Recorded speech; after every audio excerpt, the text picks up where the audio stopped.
Hello there, welcome to Ellie's Bookland, or welcome back if you've been here before.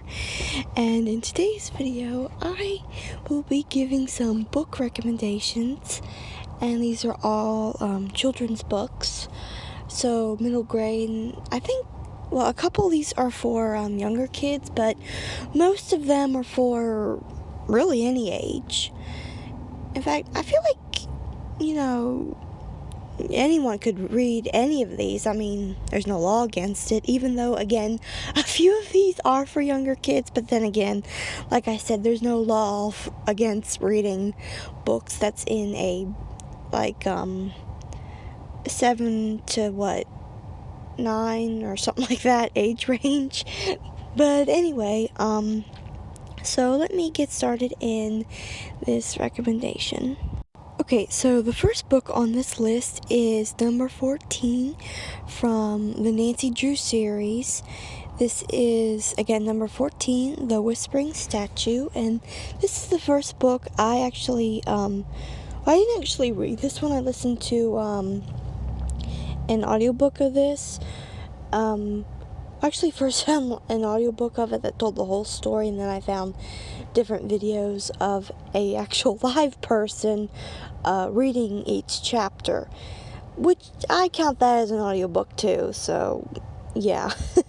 But this was a good first book for me, but I just think it's kind of flat. The story's just kind of flat, and I don't think that this would be one I would listen to again a lot, but it was still pretty good. Not the best for me, but it was still pretty good. Now, honestly, I would recommend the older Nancy Drew series as a whole, because there's 50 some books, or 50 some books, and then they added some more, which was in this print, like this one, like it had that yellow line up top and that flashlight. But from what I heard, some of those that looked like that aren't actually the original Nancy Drew books, which is interesting, but I guess they kind of are now. But anyway, so yeah, I honestly would just recommend the Nancy Drew books, the older ones as a whole, or the series as a whole, really. Although there are some books I personally wouldn't recommend, or I personally don't want to read just from things I've heard about them, just some things that just don't seem morally right to me. But it's just 5 books that I know of. I believe all the others are okay, and 5 out of 50 or 60 some books is not bad. But as for this book itself, it's just kind of flat, and I feel like the mystery that it's talking about here, the Whispering Statue mystery, isn't the biggest mystery in the book. No, not really, but it's okay. Some may enjoy it more than me, but it was pretty good. And I, again, do recommend it, because this is a recommendation video. Now, another book from the Nancy Drew series that takes place after this one is The Haunted Bridge, number 15. Now, even though this book does talk about a ghost, it's actually not scary at all. And I actually only listened to this one next because the book before this, The Whispering Statue, mentioned it. And apparently all the Nancy Drew books do that, but all of them are, standalones. Although I think a few books are mentioned in just a couple books. Like say, I know this book is mentioned in a later book, or just a part of it, but it's nothing that gives it away. It's just, they only mention that Nancy was at this, place where she played golf, and they just mentioned that place, and yeah. So that's really the only reference to this book that at least I know of. So yeah, all the other Nancy Drew books and I'm very sure I'm right, are all standalones. I think really the only Nancy Drew books that I know of, at least, that are not standalones are the first two books in the Nancy Drew Diary series, while all the other books are standalones, if I'm right, and I'm pretty sure I am. But this book, this one is really good. I really like this one. This one is my favorite one so far. I do like this one. Now, for any of you that do not like ghosts, do not worry, there's no ghost in this. And I kind of figured there wasn't when I started this. I figured that there was just there was a good explanation for what this so-called ghost was. So, yeah, and I was right. There is absolutely no ghost, no real ghost in this at all. And I would say, what the supposing ghost was, but I don't want to give it away. I don't want to give that away. But I will tell you, there is no ghost. There's no real ghost in this book. And I might do, separate reviews where I review these books. But, I will say that in this book, there is a guy that is, interested in Nancy, and it's a little creepy, but not too creepy. The author did handle it very well. But Nancy's just kind of annoyed with this guy. So it's not super creepy, even though they mention in this book that Nancy is 18 and this guy is in his late 20s, which is creepy in itself. But, I kind of can't blame the guy for not really realizing Nancy's age, because I always assumed she was 20-some years old in these books, because, I mean, look at her on the cover here. Does she look like she's 18 to you guys? Because she doesn't to me. Maybe 19, but no, not really 18. No, I just don't really see it. I guess it was just a style back then. Oh well. But yeah, I think the author did handle that weird guy pretty well, and he was just kind of seen as annoying, even though he was a little creepy. And there is a scene where he does try and kiss Nancy, and I really don't understand why Nancy didn't tell him to back off, especially since she does have a boyfriend. So, I mean, that would have been not an excuse really, but just, a good explanation of telling him to stay away from you. I mean, I just do not understand why she didn't do that. But anyway, yeah, so even though Nancy does have a very strange admirer in this book, it's still done, I think, pretty clean. It's not super creepy. I can imagine that it could have gotten a lot worse. So, yeah, I personally don't have a problem with it. And if I don't have a problem with it, I'm sure most people wouldn't have a problem with it either, because, yeah, I'm pretty finicky on what should and shouldn't be in kids, like books, shows, movies, and yeah. And if I'm okay with it, then I'm pretty sure that it's safe to say that it's fine. So, yeah, I think that the author did handle that very well. And again, there's no ghost, and it's honestly not even that spooky. Honestly, at least I didn't find it that spooky. I think it's very mild. So, yeah, and it's a great book. I think it's great. Okay, and the next book we have here is The Clue in the Diary, number 7. And I'm just going to say, the cover of this looks so old. It's just so funny how old these Nancy Drew books are. And it's also kind of funny, even though she's 18 and these books are really old, they're still they're not, well, I don't really know if you could consider them classics, but I guess in a way you can, but they're just so great, even to this day, and I love it.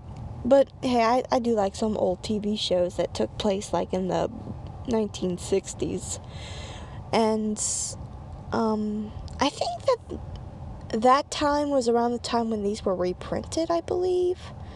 I think the last one I mentioned, The Haunted Bridge, I think that was reprinted in the 1970s, so close enough. Anyway, something that I find to be interesting about this book is that this is actually the debut of Nancy's boyfriend Ned, which I thought that was so good, and I really like the part when they like after they meet and George and Bess are teasing her about Ned, and I even do like the scene where they do meet, or where she does meet him, and I just love it. There's a part, actually there's a couple parts where they tease her about Ned, and then her father teases her about him, and it's just so cute. It's just so funny. Those are my favorite parts of this book. Like, I would probably just like listen to this story or read it just for those couple of scenes. And I gotta say, the book is really good, but I don't think it's as good as the Haunted Bridge one in a way. It's still pretty good, but honestly, Ned wasn't in this book as much as I thought he would be, but I still think that it's interesting that we got an introduction to him. And I know that there's another book, I think it was book 4, which was the introduction of George and Bess, I believe. Was it book 4? I don't know, I haven't listened to that one yet, but this one is pretty good. Yeah, and I don't want to give anything away about it, but I do want to give you guys a little information about it without spoiling anything. So, Nancy and her friends see this gorgeous mansion burn up in smoke, and then Nancy sees this guy running away from the house, and she finds his diary, and she actually can't read the diary because it's in another language. I think the language was Swedish, I believe. And Ned even finds a ring, a man's ring, on the property, or near the property, I believe. I forget if it was on the property or near it. I think it was actually near it, if I remember right.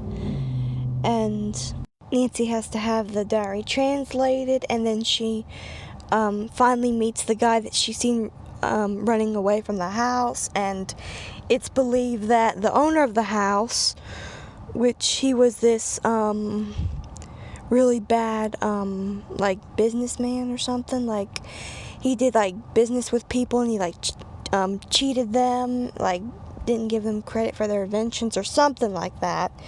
And it was believed that he was actually in the house at the time of the fire, and that this guy that Nancy seen running from it was actually to blame for it, and she's trying to prove that he wasn't the one that actually set it on fire.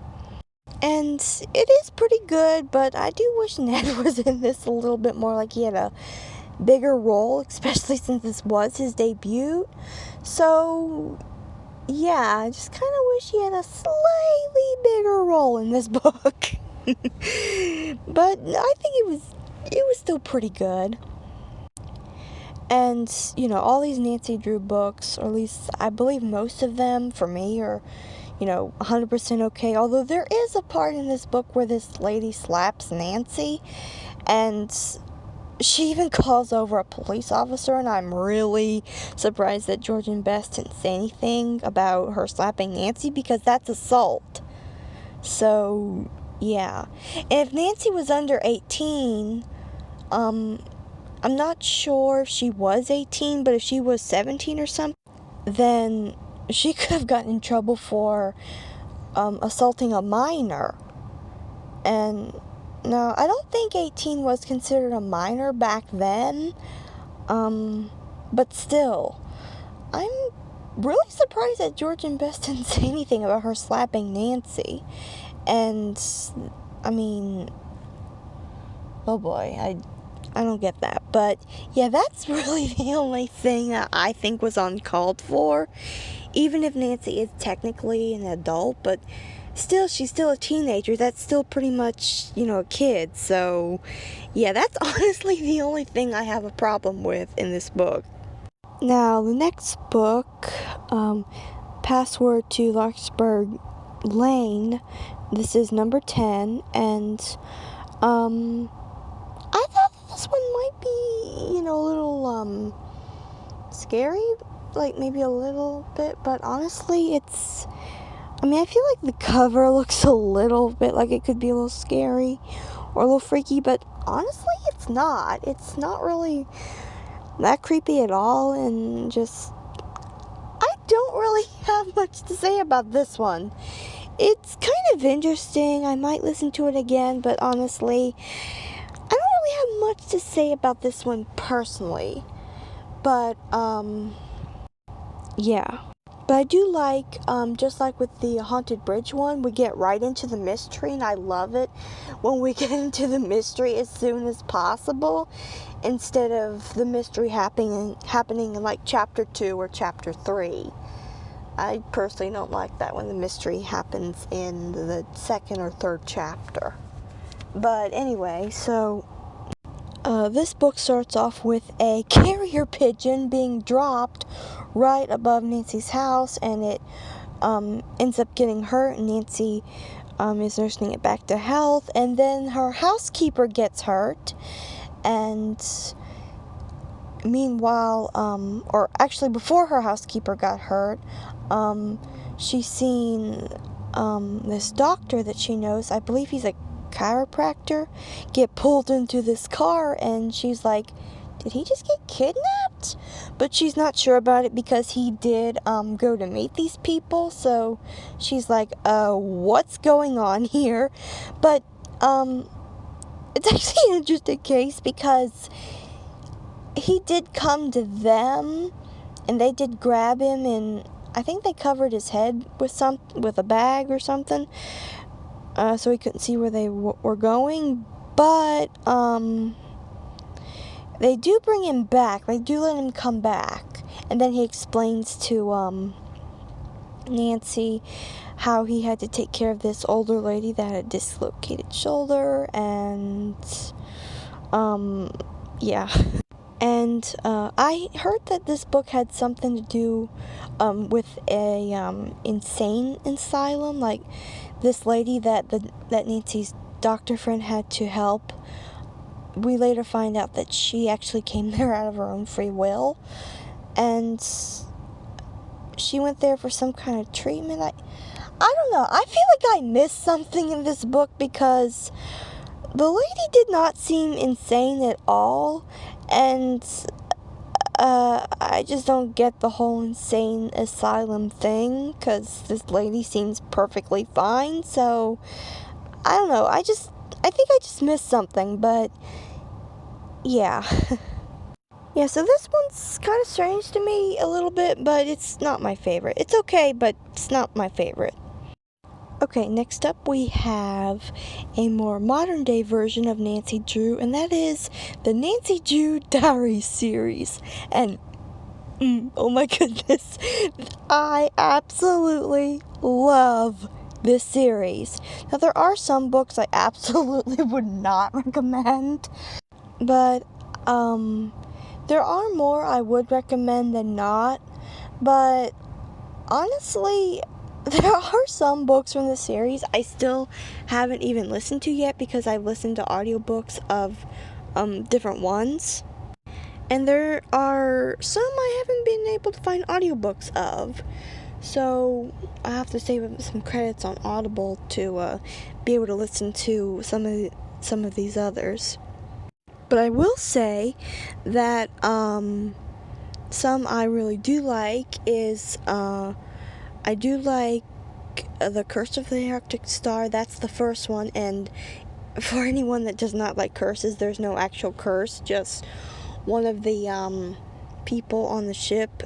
Nancy and her friends were invited on this cruise ship because a bunch of stuff was happening, and one of the people that work on the ship that's in charge knows Nancy and knows that she solves mysteries, and she invites Nancy and her friends to come on board and investigate. And unlike all the other books, the only two books in the series that I know of, and I'm pretty sure I'm right, that are not standalones are The Curse of the Arctic Star and Strangers on a Train. And from this picture here, you can really see the cover of Strangers on a Train, which that title does not fit that book at all. I don't know why they called it that, because yes, there is a train, but it's not a big part of the story. And there's really no strangers on the train. Just about everyone on the train Nancy knows. And yeah. I just do not know why they called it that. I don't get it. It does not fit this story really at all. But, yeah, Strangers on a Train is the part 2 to Curse of the Arctic Star. But yeah, just one of the people on board the ship just says that, you know, it's like the ship is cursed, and this person I think only mentions it like twice, and then that's it. So that's where the curse part comes in. But yeah, there's no real curse, and that's the only time that the so-called curse is mentioned. So yeah, no problem there. And another one that I would recommend from the series is called Once Upon a Thriller. I love that one. It was the first one I listened to from this series, and it's my favorite. It is so good. It is so good. Another one that's pretty good is it The Midnight Rider or just Midnight Rider? I forget if the word "the" is in it, but that's a good one too. I really like that Ned had a pretty good sized role in that one. He showed up towards the end of Once Upon a Thriller, so that was good. The Clue at Black Creek Farm, I like some things about it. I don't like how it ends and who the culprit ended up being, but it was pretty good overall. But they did have a character in it that only appeared one time, and this character was a suspect for Nancy, but again, this person is only seen in one scene, so them even being in the story was useless. But,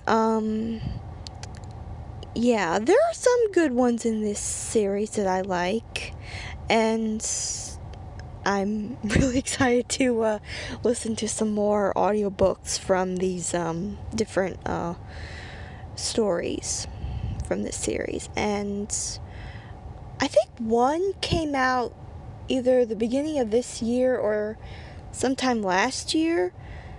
I forget.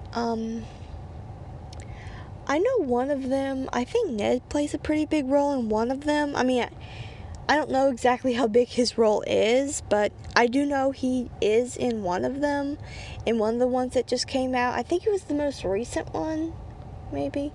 But I actually listed that book on my first, my second video where I showed 12 books I want to read this year. So I'm excited to read that one or listen to an audiobook of that one. Okay, next up we have the Whatever After series. More specifically, my favorite one, Beauty Queen. And this is, I forget what book this is in the series. I think this is book 6 or 7, I think. I forget. It's closer to the beginning. Again, I forget which one this is, but oh my goodness, I love this one. This is my favorite one out of all the Whatever After stories.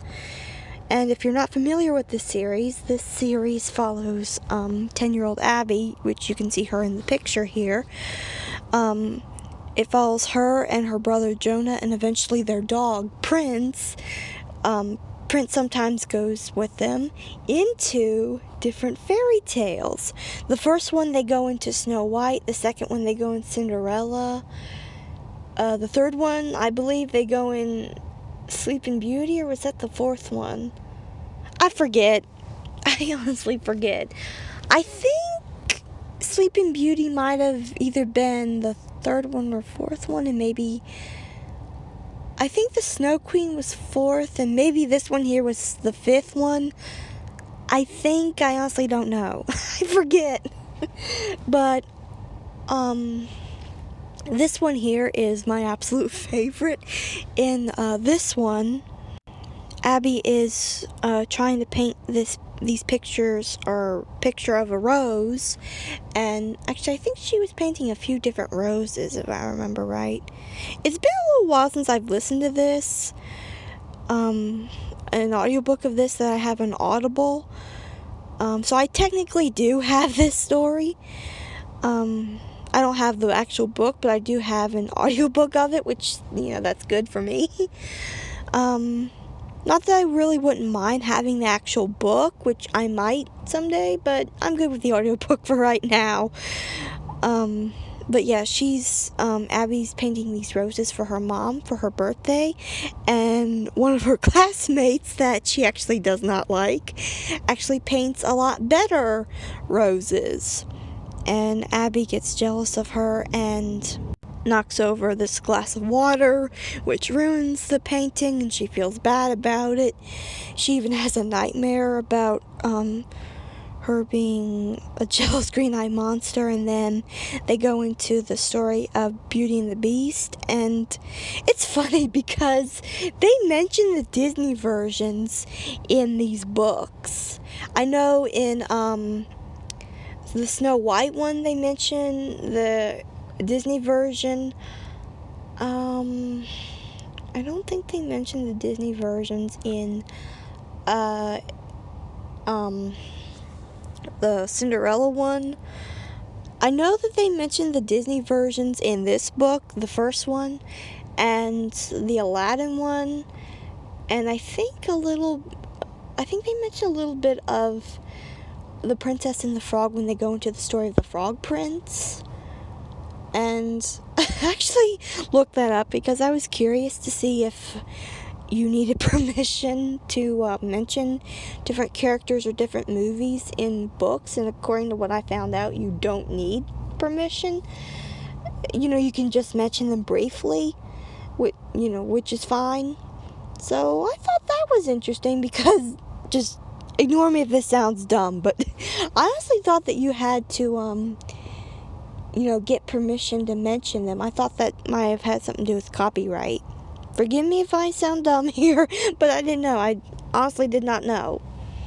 I honestly didn't think you could do that, but apparently, from what I read, and according to this, since this is, it mentions them, and again, according to what I read, you don't have to. You can just mention them briefly, without any trouble. So yeah. But yeah, I love this one. I think it's great, and I personally think it's the best one out of the whole Whatever After series. Now, there are some books from the series I haven't listened to audiobooks of, which... Oh, now I think I remember. The third book was when they go into The Little Mermaid. I haven't listened to that one because, just like in the Disney version, I believe it does have a sea witch, and I personally do not read anything with witches in it. That's just my own personal convictions and all. That's, just my beliefs. So yeah, there are a couple of these books. I do know that there is one story. It's the Rapunzel one, which there was a witch in the original Rapunzel story. I'm actually glad that Mother Gothel actually didn't end up being a witch in the Tangled movie. But yeah, I read that there was supposedly a witch in well, I've heard that there's a witch in the original Rapunzel story, and I read that that there is a witch in that book where Abby and Jonah go into the story of Rapunzel, but she actually never does any magic. But I think she does call herself a witch, which that's that's enough for me not to read it in a way. I mean, I'm kind of on the fence about that one because I read that she doesn't do any magic, so I honestly don't know what that's about. You guys will probably have to make your own choices on your, based on your convictions on that one. But I don't know.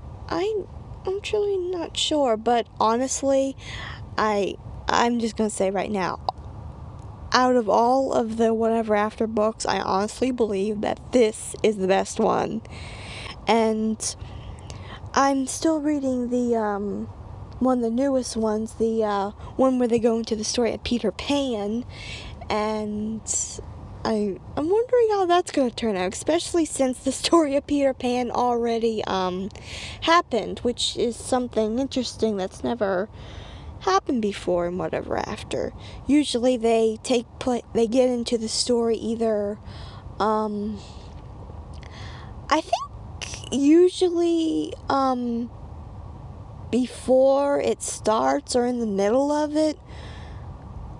I feel like there might have been one where they get near the end, but I think mostly they arrive at like the beginning or the middle of the story. But in Peter Pan, the whole thing's over. And I also know that there is one that came out that I'm still looking for, where they go into the story of Pinocchio. And I've heard that Pinocchio is a very dark story. I think all the versions of Pinocchio are dark. So yeah, I'm really curious to see how that works out. But since Abby and Jonah do mess up the fairy tales that they go into, I'm really interested to see how they so-called mess up the story of Pinocchio. But since it is a dark story, they'll probably just end up fixing it.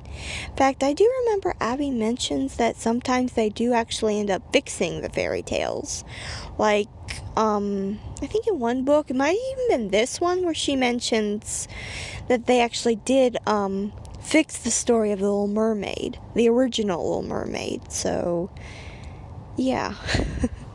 So yeah, I do hope I can find that one because I am interested in seeing how that goes. Okay, and the next story I have on my list is from the Dork Diaries series. This one is called Tales of a Not So Happy Heartbreaker. I forget which book this is in the series. Oh my goodness, that's the second book I've done forgotten when where it is in the lineup of its series. Oh my goodness. I think this one's a little bit further down the line than that book I just talked about in Whatever After, the Beauty Queen one. Now this is actually the only book from Dork Diaries that I've listened to from beginning to end. There is one I started listening to, but it didn't really have my attention. I personally don't like school drama type stories. I personally don't like that. And yeah, but this series does seem to be pretty interesting. I do want to find, if I can find some audiobooks or even get the actual books from the library. I do want to do that because I do want to look into some more of these books from this series. There's this one that I think really does seem interesting. I feel like I might have already started listening to that. I think the one I got the farthest in, other than this one, because I did finish this one, was, I think it was called A Not So Smart Miss Know-It-All, or something like that. I did listen to some of that, but it just wasn't interesting me, but I think I will listen to that again, but, yeah. Now, again, even though I haven't listened to any of the others, really, this is the only one I finished from beginning to end. I actually like this one. This one is pretty good. And I do like the way they formatted the book, like made it look like an actual diary and made the font look like it was written by, or like written with pencil, is what I meant to say. I think that is so cool. And the book covers, I mean, look at the cover of this. This looks like a notebook. This looks pretty good. I really like the way that they formatted this. This looks really good. In fact, maybe I might make one of my books look like a diary one of these days. Anyway, now as for what this is about, the main character in the series, Nikki, gets a text from her, from this boy she likes, and it's actually interesting because, once he texts her telling her that he wants to, have dinner with her, she's all excited, and then she waits for him to text back to give her more information, but he never does. And there are a few times when he texts her, or supposedly texts her, these different things that don't sound very nice, but they're not the meanest thing. So it's like, okay, is that supposed to be an insult or a compliment? I'm not sure. It's like a mix of both. And yeah, it's crazy. But anyway, it's been a little while since I've listened to this from beginning to end, and I think I will listen to this again here pretty soon. I did listen to a little bit of it a few days ago, or actually it might have been a week ago now, but I do want to listen to this from beginning to end, or pretty much from beginning to end, because from what I can remember of it, there are some parts that I personally don't want to go over again. But I think it is really cute, this one scene when Nikki and this guy kid that she likes finally do have dinner together at this fast food burger place, and there's this one part where his stomach growls, and I thought that was so cute. And she's like, he was all embarrassed about it, and I'm like, oh, that's so cute. And yeah, but yeah, I think I would like to find this book and some other books from the series at the library. So between this and some other books I want to get, oh my goodness, I feel like my next trip to the library is probably going to be one of the biggest I've ever had. And my last one was already pretty big already. And I have a feeling this next one might be even bigger. Okay, next up we have Gizmo and Wedgie, or actually Wedgie and Gizmo. Is it just me, or does Gizmo and Wedgie actually sound better? Anyway, this book is actually for younger kids. There's 3 of these books. I have audiobooks of the first one and the second one, and I do have the second one on here. I don't have the third one because I actually haven't even finished reading it, and I've had it for like a couple years now, and I have not finished it, and it's packed up. So, oh my goodness, I can't even get to it right now to finish it.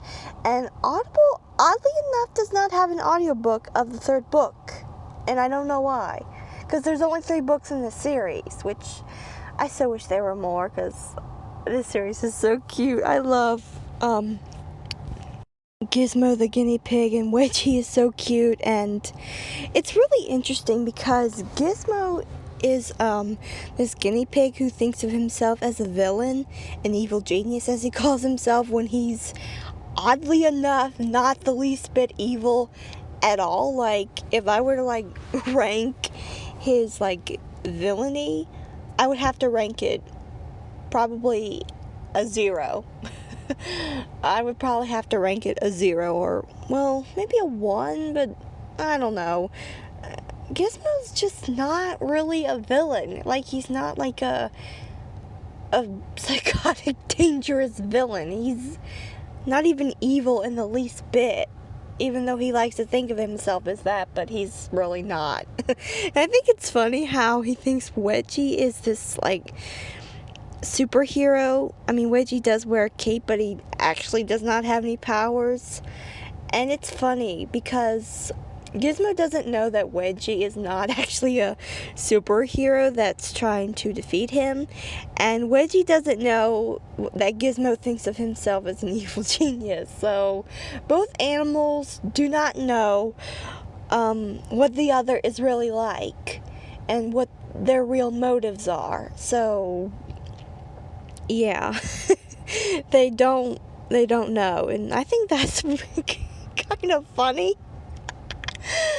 It's really cute, and the story does go back and forth between Wedgie and Gizmo's point of view, and we also get, like, even though it's only in Gizmo and Wedgie's point of view, but we also get the story on the people that own these two animals, because Gizmo was actually owned by this little boy, and his dad marries this lady, and this little boy is now in a brand new family. He not only has a new mom, he has a new brother and sister, because the lady was obviously married once before, and I believe it's her grandmother is also in the story too. And it's funny because she seems to be the only one that really knows who Gizmo really is. She's the only one that knows I guess,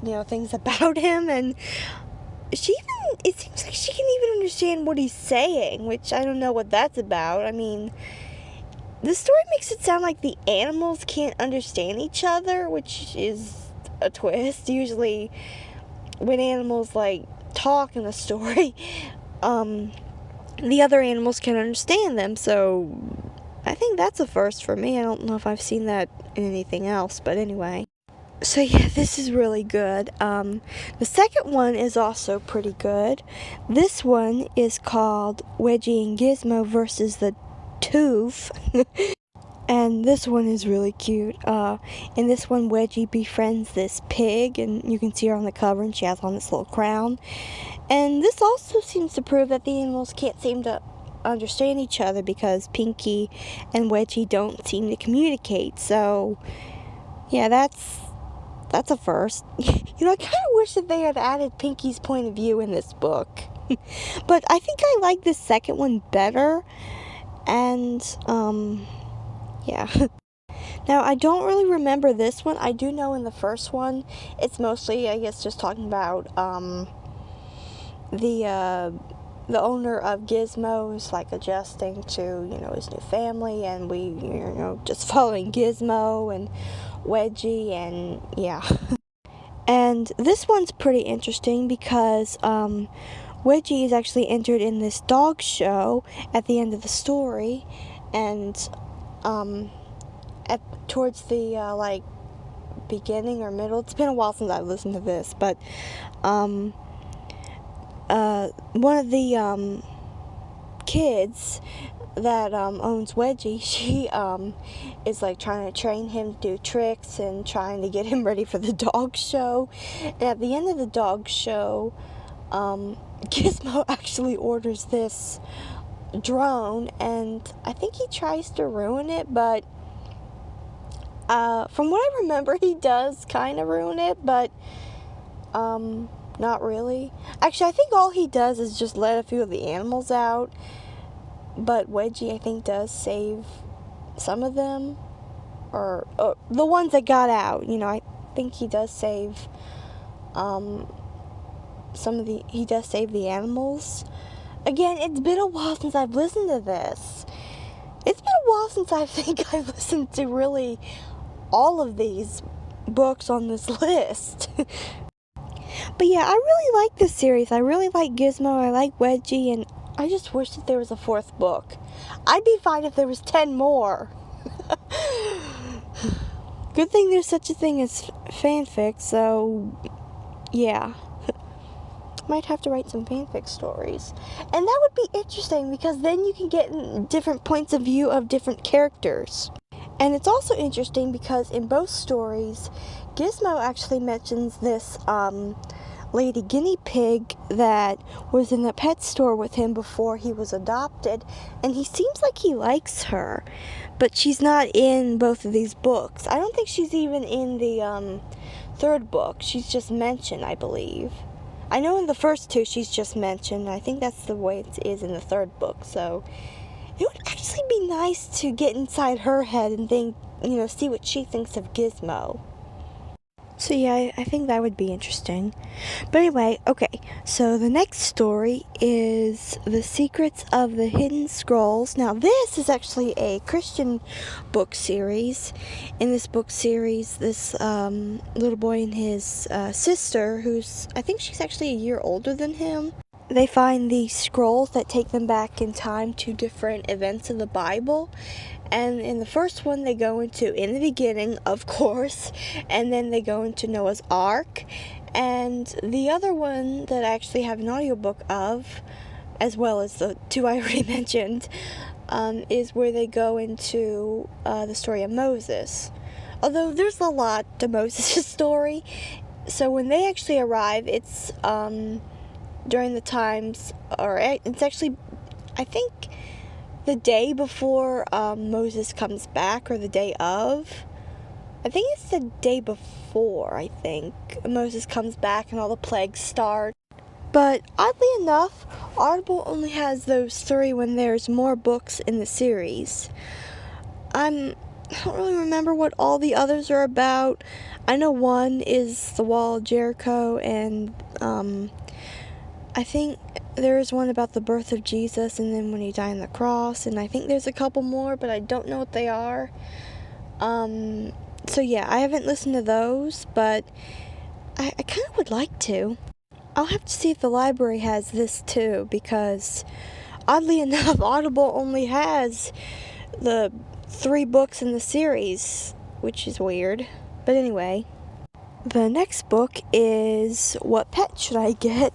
And this is, of course, a Dr. Seuss book, and I just actually really like this one. Yes, I got an audiobook of this on Audible, and I think it's great. I think it's great. They even give some information about Dr. Seuss in that audiobook, so it's a little bit longer. So it includes the book plus, some of that and all. But yeah, I think this is a great book. I think this is one of the best books from Dr. Seuss. Even though I don't think Dr. Seuss himself wrote this, I think this came out after he passed. So this isn't, I don't think, technically his, but, it's under his name, so yeah. But I don't think he actually wrote this, unlike The Cat in the Hat and The Grinch, and yeah. Okay, so next up we have these books from Anna and Elsa from Frozen, and I forget how many books there are in this series. I actually have the first book, which I think is this one, All Hail the Queen, and Memory and Magic. I have a book that has both of those stories in it, and then I have a separate one that has one of the other stories in it, which is, I think it's called The Secret Admirer, or Elsa's Secret Admirer, and I actually have audiobooks on Audible of all these stories also. So yeah, between having the actual books, or one of the actual books, and then a book that has 2 of the stories in it, and having it on Audible, I think is great. Now, they do have it separate in 2 different volumes. I'm not sure which stories are in each volume, but Audible does have all of them, so I'm so glad I'm able to listen to all of them. I don't remember what all of them is about. I remember in this one, All Hail the Queen. I believe in this one, I know in this one Elsa is really overworked, and Anna takes her out into the village and they start to have some fun. And then in Memory and Magic, Anna goes to one of the trolls and tries to get him to restore her memories, which that doesn't happen. And again, there's different ones. I do know that there's this one where they travel to like this I think it was like Arabian or African type kingdom where it's always hot there, and they thought that the kingdom was trapped in an eternal summer and that the queen had heat powers, which is funny because people think that Anna either has or will have powers herself, which I doubt. I doubt it, but Yeah, I just think that's kind of funny that they thought that there was a queen in one of these books where she also had powers. Which it would be interesting if Elsa maybe found another queen that's a friend, or hey, maybe it could even be a guy who has some kind of powers, and maybe they're royalty. Oh, okay. I think that would be interesting. But anyway, yeah, I just think it was funny that they thought that this queen had heat powers when people say maybe Anna will have heat powers in time. But at her age, I doubt it. I doubt it. Okay, we're almost done here. Next up, we have the Disney Princess Beginnings. This is Cinderella. And I think it's really interesting how they call her Ella in this one, just like from the live action movie. And look at her dress. Her dress even looks like the dress she had on when she was little in the live action movie. And this book does have illustrations in it. They all do. I believe they all do. At least the ones I've seen do.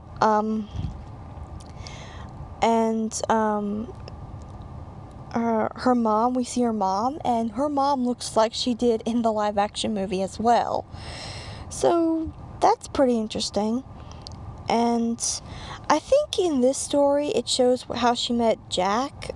I believe she does meet one of the mice in this one, and I think it's Jack, because in the movie she meets Gus, or did she meet him in this one? I know in the movie she met Gus, so I would hope that she would meet Jack in this one. Because if not, then that wouldn't be canon. And I think that this is canon. I'm pretty sure it is, because this is when she was little. And, both her parents were still alive. So, yeah, I'm very sure that this is canon. And again, just like the rest of these stories, I don't really remember what happens. But there is a part where her mother mentions how she came to meet Cinderella's fairy godmother, and Cinderella asked her mother if that was a true story, and her mother asked her, "Do you want it to be?" And she's like, "Yeah." And her mom said, "Then it is." I'm like, why can't other people look at stories that way? Why can't they look at it as you're bringing something to life, so you're like making this story real, and it becomes real in your minds and hearts of the writer and the audience, and just don't get me started on that. I feel like I can make a whole video just ranting on that. But I really love Cinderella's mom's outlook on that. And I do think it's interesting that we actually do now know how, the fairy godmother, came into the picture. And again, I'm pretty sure that this is canon, because this is when Cinderella, or Ella, was little. So I'm pretty sure all these stories are canon. So, yeah, I think that's really interesting. I don't believe we actually see the fairy godmother in this one. She's just mentioned. But still, I think that's interesting. And I also think it's interesting that they seem to be adding it up to the live action version, which I think that's interesting. But anyway, the next one on this list is Belle's Discovery. Oh, and the one before this was Cinderella Takes Center Stage. And again, I have these on Audible. Audible has the Cinderella one, this one about Belle, and then the next one, which I'll get to in a minute, they have it in one. And then they have a couple others, but I haven't listened to those. I think I got one of them from the library, but I don't think I really read it. I don't know why. But, yeah, out of these three, out of the Cinderella one, this one, and then the next one, I think this one about Belle is my personal favorite. Again, I don't really remember these that well, but I think I remember this one about Belle a little bit more. And I do remember something about an old library, and I think Belle helps the lady that owns it to revive it and get people to go there. Again, I don't really remember it, but I do remember she does get her classmates to go in the library and give it some business. But again, I don't remember all of it that well. But anyway, so the next one is about Ariel, and I remember this one even less. The only thing I really remember about this one is that Ariel and her sisters get lost, and I think they actually do go to the surface. Just because they're lost, and I think they're trying to find their way. I think they think that might help or something. Again, I don't really remember. I'm not sure if this one's canon though, because I heard that there's a story where Ariel, I don't think the mermaids were allowed up above the water, to go to the surface until they're a certain age, and I don't think Ariel was that age yet. I don't know. That story itself might not be canon, but this might be. Man, and I thought Disney had a problem with keeping things with Darkwing Duck canon. But apparently it's with really every franchise they've created. Oh boy. But I think these stories are overall canon. But as for this story about Ariel, it's called Ariel Makes Waves. Oh my goodness, I do not remember this story that well.